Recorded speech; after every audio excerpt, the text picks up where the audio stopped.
नमस्कार। सुजस बुलेटिन में आपका स्वागत है। मैं हूं आपके साथ अभिलाषा गर्ग। एक नजर हेडलाइंस पर। मुख्यमंत्री ने कोलकाता में प्रवासी राजस्थानी मीट की सेक्टोरल राउंड टेबल में की शिरकत। राजस्थान की औद्योगिक क्षमताओं से प्रवासियों और निवेशकों को कराया रूबरू। निवेश के लिए किया आमंत्रित।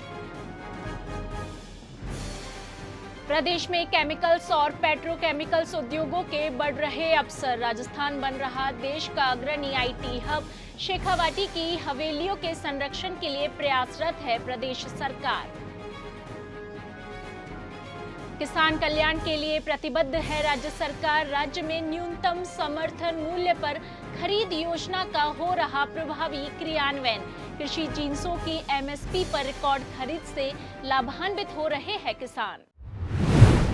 मुख्यमंत्री श्री भजनलाल शर्मा ने कोलकाता में प्रवासी राजस्थानी मीट के दौरान माइंस और मिनरल्स, केमिकल्स, टेक्सटाइल और हौजरी, आईटी और शेखावाटी हवेली पर केंद्रित सेक्टोरल राउंड टेबल की बैठक की अध्यक्षता की। इस दौरान उन्होंने राजस्थान के तेजी से बदलते औद्योगिक परिदृश्य के बारे में उद्यमियों, निवेशकों और प्रवासी राजस्थानियों को विस्तार से जानकारी दी।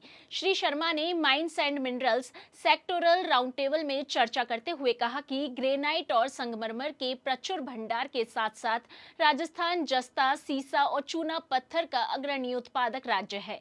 उन्होंने प्रवासी राजस्थानियों और निवेशकों को खनिज प्रसंस्करण, डाउनस्ट्रीम उद्योगों और सस्टेनेबल माइनिंग में अवसरों का लाभ उठाने के लिए आमंत्रित किया। श्री शर्मा ने राजस्थान खनिज नीति 2024, राजस्थान निवेश प्रोत्साहन नीति 2024 और राज्य निवेश सिंगल विंडो प्रणाली जैसी नीतियों की जानकारी दी, जिनके माध्यम से इन सेक्टर्स में प्रोजेक्ट्स पर तेजी से काम हो रहा है। मुख्यमंत्री ने कहा कि बालोतरा के सिवाना रिंग कॉम्प्लेक्स में महत्वपूर्ण रेयर अर्थ एलिमेंट्स के भंडार की खोज के साथ प्रदेश औद्योगिक विकास के एक नए युग की शुरुआत करने जा रहा है। यह भारत का पहला हार्ड रॉक REE ब्लॉक बन गया है। उन्होंने कहा कि यह खोज आत्मनिर्भरता की दिशा में एक महत्वपूर्ण कदम है, क्योंकि यहाँ मिलने वाले 17 खनिज इलेक्ट्रिक वाहनों और उच्च तकनीक निर्माण के लिए महत्वपूर्ण है। इन संसाधनों का दोहन करने के लिए राज्य सरकार प्रधानमंत्री श्री नरेंद्र मोदी के आत्मनिर्भर भारत के विजन के अनुरूप एक एक्सीलेंस सेंटर स्थापित करने की योजना भी बना रहा है। वहीं इसी कड़ी में मुख्यमंत्री ने कहा कि बालोतरा रिफाइनरी और पेट्रोकेमिकल कॉम्प्लेक्स से राजस्थान एक प्रमुख औद्योगिक केंद्र के रूप में उभर रहा है। HPCL, Vedanta, Hindustan zinc, Chambal fertilisers जैसी कंपनियां राज्य में निवेश और रोजगार के नए अवसर बना रही है। साथ ही उन्होंने कहा कि राजस्थान मजबूत डिजिटल इंफ्रास्ट्रक्चर और नीतियों के साथ एक अग्रणी IT केंद्र के रूप में स्थापित हो रहा है। उन्होंने कहा कि जयपुर और जोधपुर में भारत का सबसे बड़ा सरकारी डेटा सेंटर संचालित है, जो राजस्वान नेटवर्क और ई-मित्र प्लेटफॉर्म के माध्यम से 600 से अधिक सेवाएं उपलब्ध कराता है।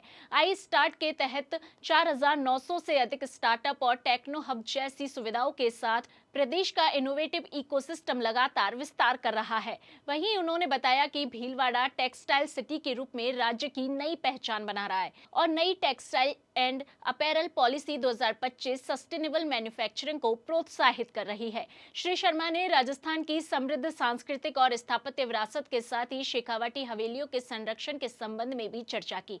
उन्होंने बताया कि इन हवेलियों के संरक्षण के साथ ही पर्यटन को बढ़ावा देते हुए राज्य सरकार प्रदेश की अर्थव्यवस्था को मजबूत कर रही है।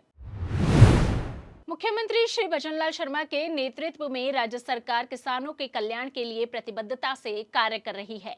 किसानों को उपज का उचित मूल्य दिलाने के लिए न्यूनतम समर्थन मूल्य MSP पर बृहद स्तर पर खरीद की जा रही है, जिससे उन्हें बाजार की अनिश्चितताओं से राहत और सुनिश्चित आय मिल रही है। सहकारिता राज्य मंत्री श्री गौतम कुमार दत्त ने बताया कि अब तक लगभग 5 लाख किसानों से 8,191 करोड़ रुपए की उपज खरीदी जा चुकी है और अब तक 2 लाख मीट्रिक टन मूंग, 4.84 लाख मीट्रिक टन मूंगफली और लगभग 98,000 मीट्रिक टन सोयाबीन की रिकॉर्ड खरीद की गई है, जिससे लाखों किसानों को सीधा लाभ मिला है। खरीफ 2025 सीजन के लिए मूंग, मूंगफली, उड़द और सोयाबीन की खरीद हेतु पंजीयन जारी है और अब तक 2.96 लाख से अधिक किसान पंजीकृत हो चुके हैं। सुजस बुलेटिन में आज के लिए इतना ही। फिर होगी आपसे मुलाकात, तब तक के लिए नमस्कार।